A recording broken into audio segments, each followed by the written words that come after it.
सोहणी ऐं मेहार किसे जो तालुक पंजाब सां आहे, पर सिंधु दरिया जो मेलाप चुनाब नदी सां बि वञी थो थिए। इन्हीअ करे दरियाई पट्टी ते आबाद मुहाणनि ऐं माल चालींदड़नि करे ही किसो सिंध में बि आम जाम थियो।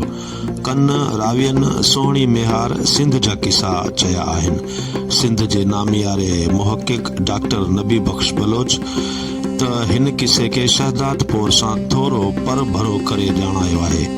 सोहणी असल में कुंभर तुला जी धीउ हुई, जेको दिलनि मटकनि ऐं ठिकरनि जे थांवनि ठाहिण जो माहिर हो। सोहणी पाण बि उन्हीअ खानदानी हुनर में भड़ हुई।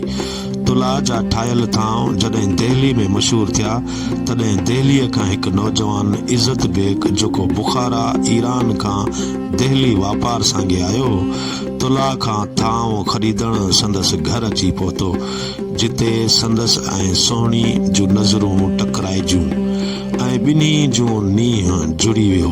वापार जे बहाने सोहणी ऐं इज़त बेग जी प्रीत वधण खां पहिरीं सोहणी जे पीउ सोहणी जो विहांउ संदसि सौट ॾुम सां कराए छॾियो।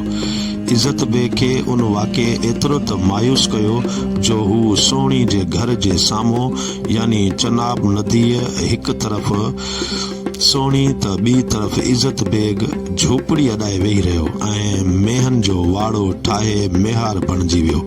हुन जा हाल जोगिन जहिड़ा थी विया, जंहिंजी हर नज़र फ़क़ति सोहणीअ लाइ हुई।